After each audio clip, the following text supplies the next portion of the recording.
3 months लगे थे। 3 months में कंप्लीट नहीं होते, उससे पहले हम सीख जाते हैं, इतना अच्छे से सिखाते हैं। बहुत सारे टेक्निकल क्वेश्चंस है, सबसे अलग अलग क्वेश्चंस पूछे गए थे। सीधा भी तो रिले भी तो यूज कर सकते हैं, हम पीएलसी क्यों यूज करते हैं। सो हाय स्टूडेंट्स, आज हमारे साथ 4 स्टूडेंट्स हैं आरवीएम कैड के, जिनकी पीएलसी प्रोग्रामिंग और इंडस्ट्रियल ऑटोमेशन में जॉब लगी है। तो आज हम बात करेंगे और इनका इंटरव्यू 1-1 घंटे का हुआ है। तो बहुत सारे टेक्निकल क्वेश्चंस है, सबसे अलग अलग क्वेश्चंस पूछे गए थे। तो हम डिटेल में डिस्कस करेंगे कि इंडस्ट्रियल ऑटोमेशन में कैसे इनकी जॉब लगी। तो आप वहां से एक-एक करके थोड़ा सा अपने बारे में बताइए। आपका पूरा नाम, आपकी क्या क्वालिफिकेशन है, पहले क्या करते थे, और फिर यहाँ कौन सा कोर्स आपने ज्वाइन किया। मेरा नाम दीपक है, मैं इलेक्ट्रिकल डिप्लोमा किया हुआ है मैंने, और पहले मैं मेंटेनेंस में काम करता था।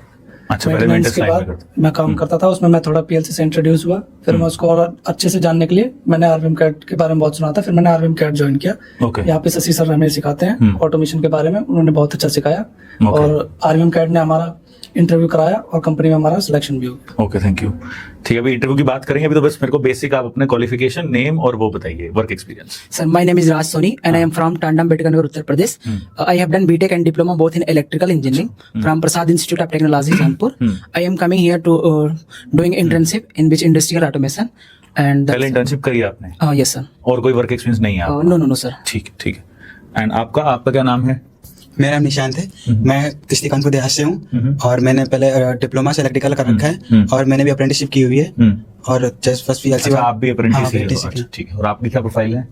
जी, मेरा नाम सौरभ है, मैं पलवल से बिलोंग करता हूँ, और मैंने पहले भी कॉन्ट्रैक्ट बेस पे मैंने जॉब किया हुआ है, और अलग अलग इंडस्ट्री में मैं जा भी चुका हूँ। क्वालिफिकेशन मैंने डिप्लोमा किया हुआ है इलेक्ट्रिकल इंजीनियरिंग से। ओके, कब किया था पास आउट? मैंने पास आउट 2019 में पास आउट कर लिया था डिप्लोमा। तो 4 साल से या 4-5 साल से क्या कर रहे हैं? 4-5 साल से मैं अलग अलग इंडस्ट्रीज में जॉब कर रहा हूँ। अच्छा, वो क्या रोल था उसमें आपका? उसमें मेरा रोल था, मैं मेंटेनेंस की भी जॉब थी मेरी, और मैं एक बार उसमें रिलायंस में मैंने जॉब किया है, तो उधर से इतना बेनिफिट नहीं मिला। फिर मेरे को बताया गया कि आरवीएम कैड एक बार ज्वाइन कीजिए, और वहाँ पे अच्छे से फिर ऑटोमेशन के बारे में मैंने यहाँ पे सुना भी, और मैं इधर आया तब मेरे को यहाँ शशि सर ने बहुत अच्छे से मेरे को बताया। अच्छा, आप सबने कोर्स कौन सा ज्वाइन किया था? अच्छा, सबने इंडस्ट्रियल ऑटोमेशन का किया था। तो इंडस्ट्रियल ऑटोमेशन के कोर्स में अगर कोई मुझे बता सकता है ओवरव्यू शॉर्ट में कि क्या क्या कवर होता है इंडस्ट्रियल ऑटोमेशन में? बेसिकली हाँ, उनको माइक दे दो आप। हाँ जी, बताइए।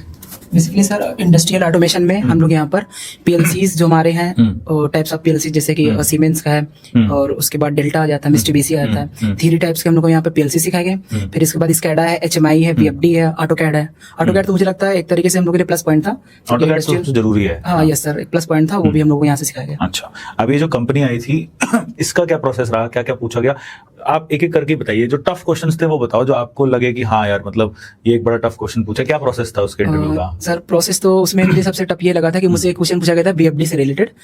तो मैंने उसको बीएफडी जो भी पूछा उसमें बताया गया, लेकिन मैटर ये आ गया कि वो मुझसे पूछने लगा कि फार्मूले पे समझाओ, फार्मूले पे उसको समझाओ। एक्चुअली फार्मूले पे तो यहाँ पे जो भी बताया गया, फार्मूले पे ऐसा कुछ भी नहीं बताया गया था, लेकिन फिर भी जो मुझे पता था सिंक्रोनस स्पीड वगैरह किस तरीके से कैलकुलेट वगैरह किया था, तो वहां से मैंने उनको समझाया। वो बोले बेटा अच्छा, तो डीप थ्योरी में उन्होंने पूछा? बिल्कुल सर, हाँ, ओके। और आपका क्या था, मतलब क्या क्या पूछा गया? क्योंकि लंबे इंटरव्यू हुए थे काफी, क्या क्या क्वेश्चन पूछे गए? सर मेरे से पीएलसी के बारे में ज्यादा पूछा गया, और साथ में उनको वीएफडी के बारे में भी, दोनों चीजें जो पैरेलल चलती हैं, तो दोनों के बारे में पूछा गया था। तो दोनों इक्विवेलेंट सा पूछा गया था। पीएलसी के बारे में क्या पूछा गया? पीएलसी के बारे में हमारे कितने टाइप की पीएलसी होती है, कैसे हमारी पीएलसी वर्क करती है, उसमें हम प्रोग्राम कैसे बनाते हैं। एक प्रोग्राम हमसे बनवा के भी देखा गया था उसमें। अच्छा, जो प्रोग्राम बनवाया था आपसे? हाँ जी। वो कैसे बनवाया? प्रोग्राम अभी तो पेपर पे बनवाया था, क्योंकि इंटरव्यूज में ज्यादातर पेपर पे बनवाते हैं। वो लॉजिक समझना चाहते हैं कि सामने वाले को लॉजिक पता है नहीं पता है, इसके लिए एक वो अपना लॉजिक देते हैं, उसका कितना माइंड है। थोड़ा ट्रिकी रहता है, होता है इजी, थोड़ा ट्रिकी उनके क्वेश्चन होते हैं। तो एक लॉजिक उन्होंने बनवाया था। पीएलसी के बारे में तो पूछा ही था, और उसके अंदर जो मेमोरी बिट है उसके फंक्शन क्या क्या फंक्शन है, हम सीधा भी तो रिले भी तो यूज कर सकते हैं, हम पीएलसी क्यों यूज करते हैं, ये भी उन्होंने पूछा। इसका क्या बेनिफिट है, तो ये सब उन्होंने पूछा था। और सेंसर के इससे अलग कुछ सेंसर्स के बारे में उन्होंने पूछा था।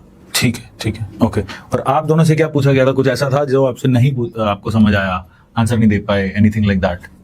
सर वो एचएमआई में वो डीप से पूछ रहे थे, मतलब एचएमआई से बेनिफिट पूछा, वो बता दिया, बट एचएमआई का यूज पूछ रहे थे, मतलब इसको तो यूज तो पता ही है। हाँ, यूज तो मतलब ज्यादा डीप पे पूछ रहे थे, थ्योरी पूछ रहे थे एचएमआई की, और स्काडा के अंदर का पूछ रहे थे कि स्काडा क्यों यूज करते हैं, कैसे यूज करते हैं, और इसका बेनिफिट क्या है, स्काडा यूज हम क्यों करते हैं, एचएमआई यूज कर सकते हैं स्काडा की जगह, ऐसा क्यों स्काडा क्यों यूज करते हैं। और सर सेंसर के बारे में पूछा था कि सेंसर कितने प्रकार के होते हैं, सेंसर क्यों यूज करते हैं हम, और बस सर।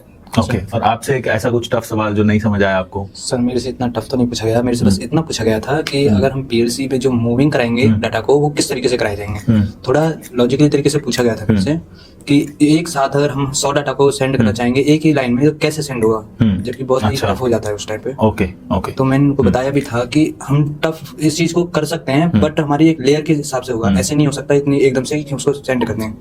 ओके ये मेरे लिए टफ था और कोई नहीं था, इतना बड़ा नहीं था मेरे ट्रिप में। ठीक है ठीक है ठीक है ओके। तो आगे अब क्या प्लान है, इसी लाइन में रहना है आपको और मतलब आगे बीटेक भी करोगे कि अभी फिलहाल नौकरी करनी है आपको? सर मेरे को आगे भी जॉब भी करनी है और आगे क्वालिफिकेशन और आगे बढ़ानी है, दोनों चीज करनी है। ऑलराइट ठीक है ठीक है। तो अभी आपको और कुछ बताना है? वैसे आपकी जो कोर्स हुआ था उसको करने में कितना टाइम लगा आपको? 3 मंथ्स लगे थे। 3 मंथ्स में कंप्लीट नहीं होते, उससे पहले हम सीख जाते हैं, इतना अच्छे से सिखाते हैं। AutoCAD including AutoCAD? With AutoCAD. अच्छा 3 महीने में ऑटोकैड के साथ हो गया। हाँ ठीक है। और इंटरव्यू कितने दिए थे?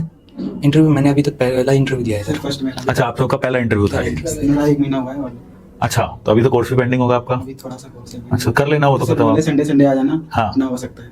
ओके ओके ओके ठीक है ठीक है ठीक है। तो ऑल द बेस्ट। अब यही है कि प्रोफाइल अच्छी बनाओ। ये company by the way company का नाम है नेक्स्ट्रेन नेस्टर ऑटोमेशन। तो ये मैंने थोड़ा सा वेबसाइट पे देखा, क्लाइंट्स के लिए काम करते हैं। तो जब आप रेज्यूमे बनाओगे तो अपना क्लाइंट्स का जहाँ जहाँ काम किया वो सारा मेंशन कर देना, उससे अच्छा एक इम्पैक्ट आएगा आपको। जी सर। हाँ ठीक है। Thank you, all the best. Thank you. Thank you sir.